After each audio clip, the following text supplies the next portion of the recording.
Hello दोस्तों, स्वागत है आप सभी का आपके अपने YouTube चैनल मैथ्स की नई दुनिया में।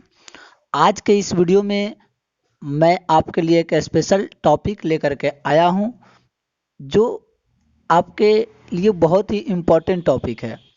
अगर आप कहीं कॉलेज में एडमिशन लेने जाते हैं, किसी स्कूल में एडमिशन लेने जाते हैं या किसी जॉब के सर्च में जाते हैं, तो आपको सबसे पहले वहाँ पे आपसे बायोडाटा मांगा जाता है। वो बायोडाटा आपको लिखने के लिए भी कहा जा सकता है या आपको रिज्यूम देने के लिए कहा जा सकता है। तो ये जो बायोडाटा मैं लिखूंगा आपको दोनों जगह पे काम देगा, चाहे आप जॉब सर्च के लिए जा रहे हैं, किसी कॉलेज में एडमिशन लेने के लिए जा रहे हैं या किसी स्कूल में, तो आपसे मांगेगा तो आप ये इस बायोडाटा को लिख कर दीजिएगा, जिससे वो बहुत ही इम्प्रेस होंगे। चलिए मैं सिखाता हूँ कि आपको क्या क्या लिखना है उस बायोडाटा में। अगर ऐसा लिख के देते हैं तो बिल्कुल आपको 100% चांस है कि आप उन्हें इम्प्रेस अच्छे तरीके से कर सकते हैं। सबसे पहले हमें नेम लिखना है, मीन्स अपना नाम लिखना है। ठीक है, तो मैं यहाँ पे अपना नाम लिख देता हूँ। जो भी आपका नाम है वहाँ पे आप अपना नाम लिखिएगा। मैं यहाँ पे अपना नाम लिख रहा हूँ, जैसे मेरा नाम अभिषेक कुमार। उसके बाद अपने पिताजी का नाम यानी कि फादर्स नेम लिखना है। ठीक है, तो यहाँ पे राजू साहब, मतलब जो भी नाम है मैं वहाँ पे लिख देता हूँ। मदर्स नेम में अपनी माताजी का नाम।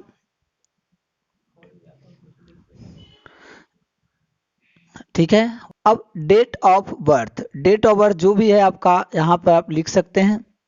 18 मार्च 2000 मैं यहाँ पे लिख देता हूँ। ठीक है, उसके बाद आपको लिखना है सेक्स, यानी कि लिंग में मेल है या आप फीमेल है।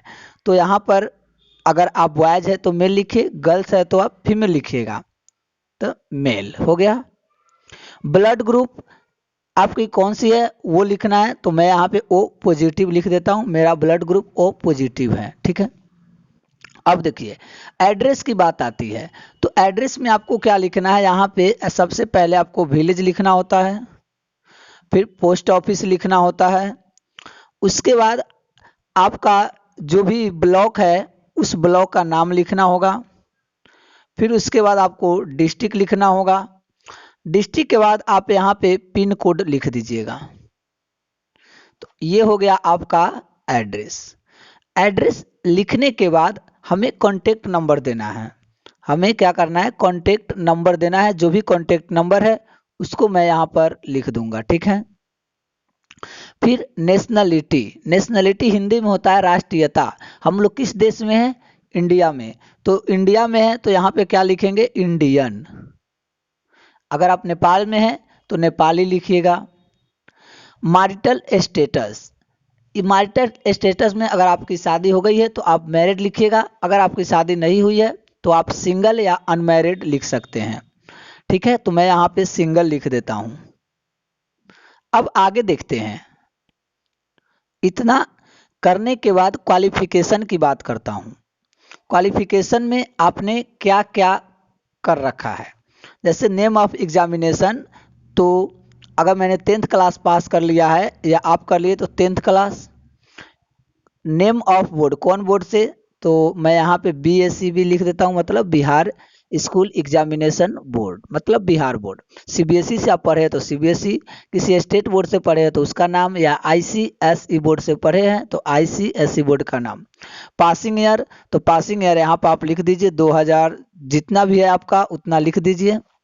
परसेंटेज, आपको कितने परसेंटेज मार्क्स उस क्लास में आए हैं वो आपको परसेंटेज यहाँ पर लिख देने। 90 आए हैं 90, जितना भी परसेंटेज आए हैं आप यहाँ पे लिख सकते हैं। परसेंटेज के बदले में आप डिवीजन भी लिख सकते हैं कि कौन सी डिवीजन आपको मिला है। चलिए 10th के बाद फिर आता है 12th का। 12th बिहार बोर्ड, तो BSEB। कब, तो 2 साल बाद एग्जाम होता है, तो 19। अब कितना परसेंटेज आपको मार्क्स मिला है तो वो मार्क्स को आपको यहाँ लिख देना है। इसके बाद आप क्या करेंगे, ग्रेजुएशन करेंगे। मीन्स BA, आर्ट से है तो BA, साइंस से है तो BSc और कॉमर्स से है तो BCom। तो मैं यहाँ पे BSc लिख देता हूँ। यूनिवर्सिटी, यहाँ पे आपको बोर्ड यूनिवर्सिटी लिखना होता है ग्रेजुएशन में, तो BRABU, भीमराव अंबेडकर बिहार यूनिवर्सिटी है। ठीक है, इसमें आप कब पास किए तो यहाँ पर लिख दीजिए 2022। जब से जब के बीच आपका सेशन का लास्ट साल जो होता है वो यहाँ पर लिखा जाता है। कितने परसेंटेज मार्क्स के साथ आप पास हुए, तो यहाँ पे 70% मार्क्स के साथ पास हुए हैं। आप जितने भी मार्क्स के साथ पास हुए हो जाएगा उतना ही मार्क्स यहाँ पर लिखना होता है। ठीक है, ये हो गया क्वालिफिकेशन की बात। अब मैं बात करता हूँ, जितना भी आपके क्वालिफिकेशन है ना उतना ही लिखिएगा। जरूरी नहीं है कि जो ग्रेजुएशन किए होंगे वही ना ग्रेजुएशन का लिखेंगे, जो 12th किए होंगे वही 12th का लिखेंगे, जो सिर्फ अभी 10th क्लास तक ही पढ़े होंगे तो वो 10th क्लास तक ही लिख देंगे। नेक्स्ट आता है कि एक्स्ट्रा क्वालिफिकेशन। एक्स्ट्रा क्वालिफिकेशन यानी कि आपने इसके अलावे और क्या क्या कर रखा है, तो जैसे ITI, ठीक है, उसके बाद DCA ये कर रखा है आपने, तो ये यहाँ पर लिख देना है। ठीक है, इसके अलावा भी अगर आपने कोई कोर्स कर रखा है, कोई भी कोर्स हो, तो आप यहाँ पर आराम से लिख सकते हैं, कोई दिक्कत नहीं है। इतना लिखने के बाद आपको लास्ट में क्या करना होगा, यहाँ पे डेट डाल देना है। जिस समय आप लिख के दे रहे हैं उस दिन का डेट डाल देना है, और डेट डालने के बाद आपको यहाँ पर साइन कर देना है, अपना साइन कर देना है और उनको जमा करा देना है। तो इस तरीके से हम लोगों ने सीखा कि अपना बायोडाटा कैसे लिखते हैं। और इसके अलावे अगर आप जॉब के लिए जा रहे हैं, तो अगर आपको कहीं पे पहले काम किया है तो आप वर्क एक्सपीरियंस भी अपना लिख सकते हैं। एक्स्ट्रा क्वालिफिकेशन के नीचे वर्क एक्सपीरियंस कि कितना दिन आपने कहाँ काम किया है और किस विभाग में कब से कब तक काम किया है, वो सारे चीज़ का डिटेल्स आप नीचे दे सकते हैं। अगर कहीं एडमिशन लेने जाते हैं तो आप तो अभी काम कर नहीं रहे, तो इतना डिटेल आप दे दीजिए, वो आपसे बहुत इम्प्रेसिव होंगे। तो आई होप कि यह वीडियो आपको अच्छा लगा होगा, तो वीडियो को लाइक कीजिएगा, और नए व्यूअर है तो चैनल को सब्सक्राइब भी कर दीजिएगा। आपसे फिर मैं मिलूंगा नेक्स्ट वीडियो में, तब तक के लिए आप लोग का बहुत बहुत धन्यवाद।